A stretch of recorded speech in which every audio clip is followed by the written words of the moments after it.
Hi guys, and welcome back to my channel. So please excuse my appearance. I literally just got back from the gym and I wanted to make sure I got this video filmed, so my hair is a mess. I am exhausted too. I took a spin class and it just woo, it was hard. Anyway, before I even dive into this review, can we talk about how awesome this shirt is? So this is from a company called Graveyard Goods, and one of my absolutely awesome subscribers actually sent this to me. Thank you so much. I don't know if you want me to share your name online, but one of my oldest subscribers, been with my channel for a very, very long time. They comment on all of my videos constantly, and I always love their feedback. So this was such a cool and awesome surprise, and I'm so happy with it. I mean, just look at it. This is just such an awesome shirt, and it's really, really well made. The quality is awesome. It's super thick for a long sleeve. I love this. I was stunned when it showed up at my door. So thank you so much. That was so cool. And I really, really love and appreciate it. And yeah, I'm just gonna be wearing this all the time now. It's look at Tim Curry. It's awesome. It's awesome. So thank you. But anyway, let's get into my review today. We're gonna be talking about Looking Glass Sound by Catriona Ward. Now this was on my most anticipated reads of 2023 list, and it took me until now to read it, and I'm gonna talk about why. So I first discovered Catriona Ward 3 years ago, I want to say, when she released The Last House on Needless Street. Me and my friend Blackacre Doe did a buddy read on that, and I really enjoyed that book.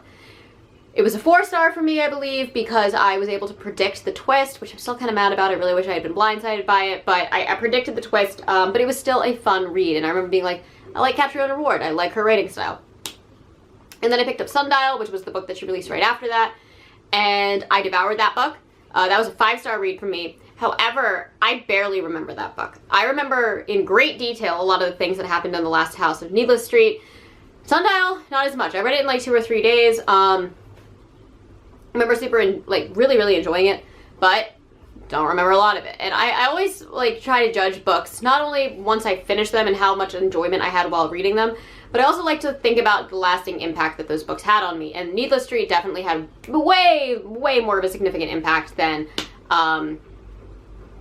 Sundial did. And then I read Little Eve, which I believe was her debut novel. It was re-released at the beginning of last year, and I did not like that book. I don't want to say I hated that book. I did not like that book. I really didn't like that book. It was it didn't feel at all like Catriona Ward's writing to me. I know it was one of the first things she ever had published, so you tend to, find your style as you write more and more work. So I was a little hesitant to pick up Looking Glass Sound, just because I wanted to have a Sundial and Last House on Needless Street experience with this, and I was really scared I was going to get a Little Eve. Right now, this might be the best book I've read all year. I'm still thinking about this book. I can't get over what happened in this book.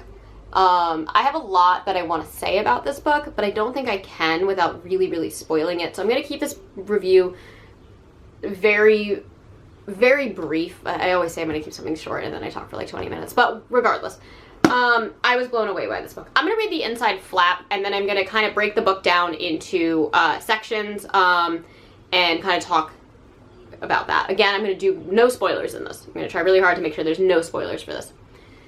So it says, in a cottage overlooking the windswept Maine coast, Wilder Harlow has begun the last book he will ever write. It is the story about the sun-drenched summer days of his youth in Whistler Bay, and the blood-stained path of the killer that stalked his small vacation town. About the terrible secret he and his companions, Nat and Harper, discovered entombed in the coves off the bay.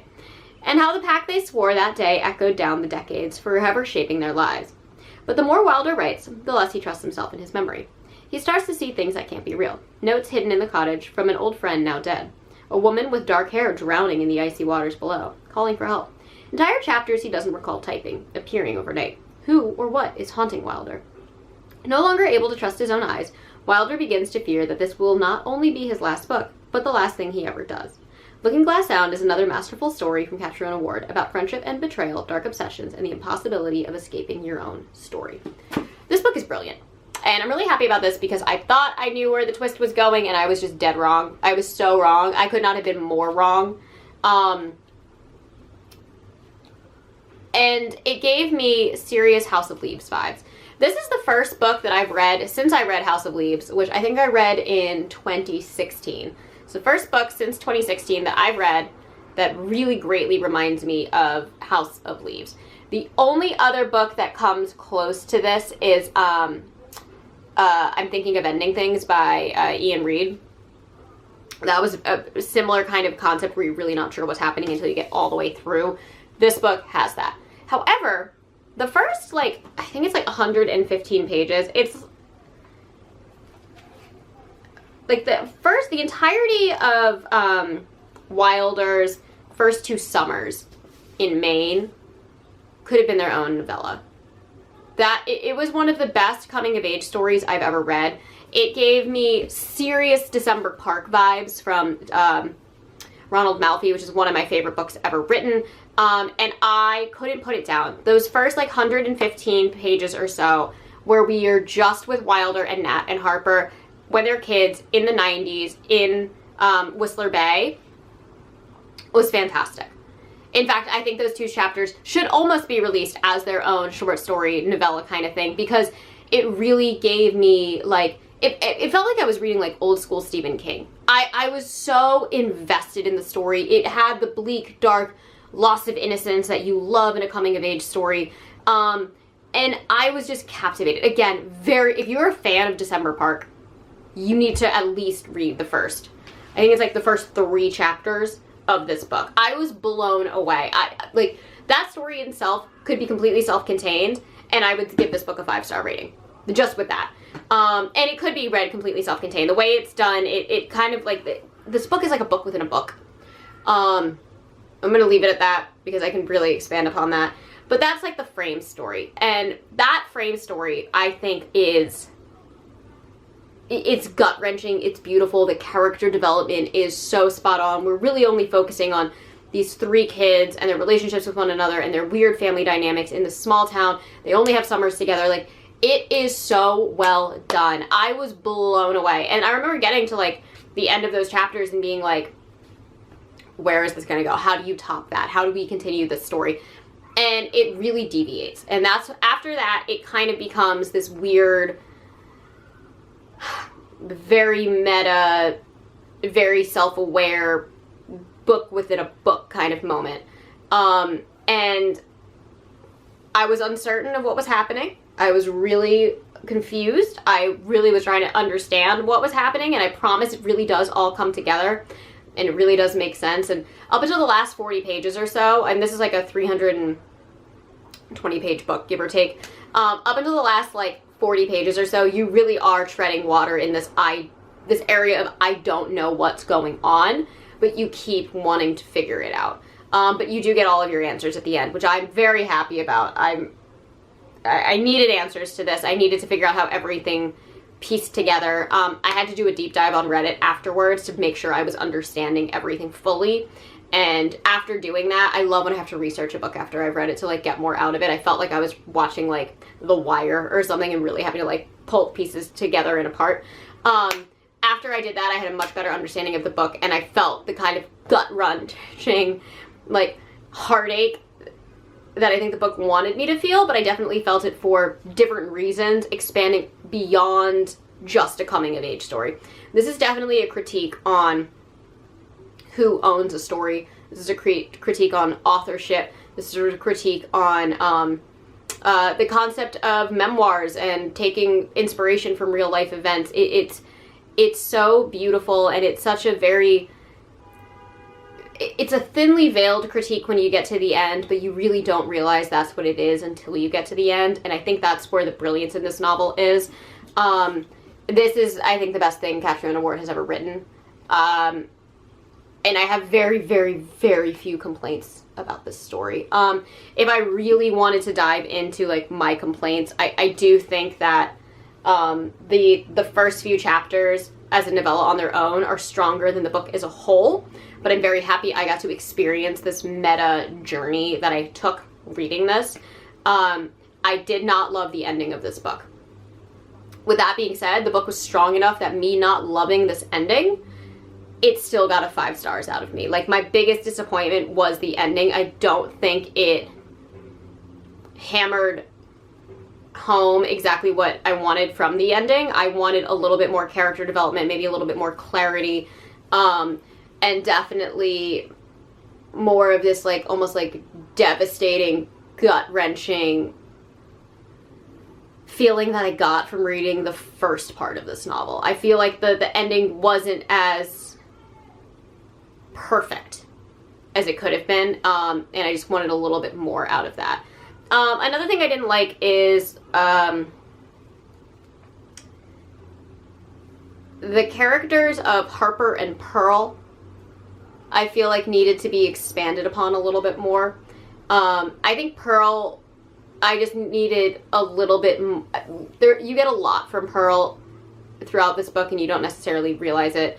But I just feel like her relationship with Harper needed to just be built up a little bit more for the ending to hit as hard as I think Catriona Ward wanted it to hit. And I loved reading about Harper. I do not enjoy Harper as a person. Like, from the very, very, very beginning, we kind of get this blueprint of who Harper is, and that character stays following that blueprint. And there is, we could say, character development and growth and stuff, but she really is who she is at the beginning all the way through. I just feel like that needed to be fleshed out just a little bit more, again, for that ending to really hit the way that it does. You know, and I would have loved, like, honestly, I'm trying to, like, find nitpicky things to say about this book without spoiling it. And I really have very, very little. I will just say, like, the weakest part of this book is the fact that the first 100 pages are perfect. They're perfect. And I never say that about books. I mean, they're perfect. And so everything else that follows it is this winding mystery maze. And it's really cool, and it's really clever, and it's really engaging, but it's just not as perfect as the original story. And that's the point of the book. And that's what kills me. I can't even be mad at it because it's the point of the book. This is such a good book, guys. This is such a good book. And I wish I could sit here and just dive into spoilers and go over all of my fan theories and just talk about this book and the many layers and complexities that are in this story. But I can't, because I want you guys to read this. This is brilliant. And it's not for everybody, because if you don't like House of Leaves, you're not going to enjoy this.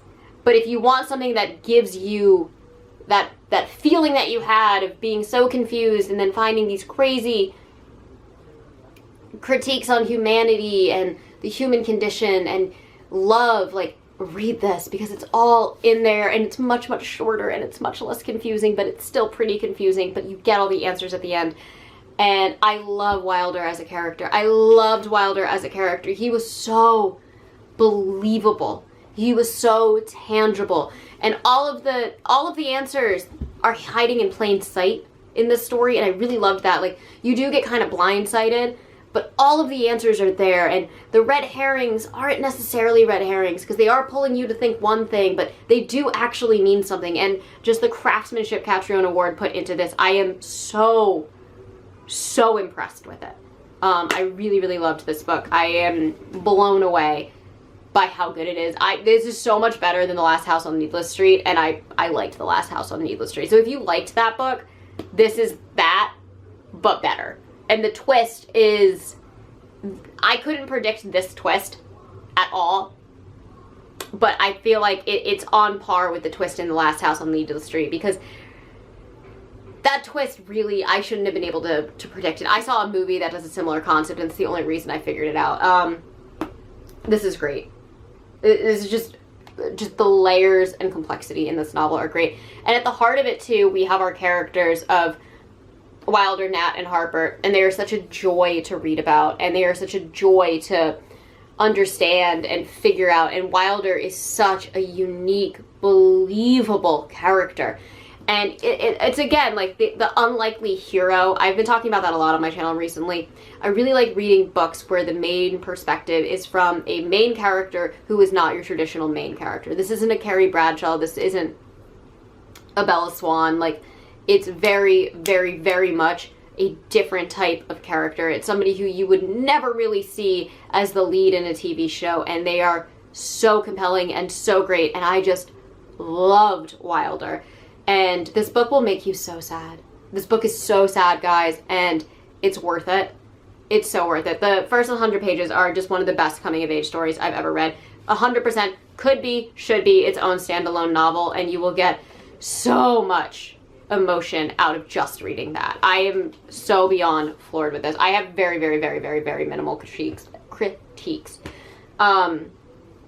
The ending, honestly, was the weakest part of the entire novel for me, and I didn't want to put this book down. So yeah, definitely check this book out. If you've read Catriona Ward before, you'll probably know what type of like whimsical, twisty world she's going to give you. It's not going to be like a Riley Sager twist where the twist comes out of nowhere. It really will be very well laid out for you. And you'll be able to look back and be like, oh my god, that makes so much sense. It was right in front of me the whole time and I just didn't see it. But it is a whirlwind. It is very confusing. And again, if you loved House of Leaves, this is the closest thing I've read to the feeling I had when reading House of Leaves that I've gotten since I finished that book. So definitely check this out. Anyway, that is all that I have for you guys today. As always, I try to post every Monday and Thursday, sometimes on Saturdays. And if you enjoy these videos, please hit the like and subscribe buttons down below. And I will catch you all in the next one. Mwah.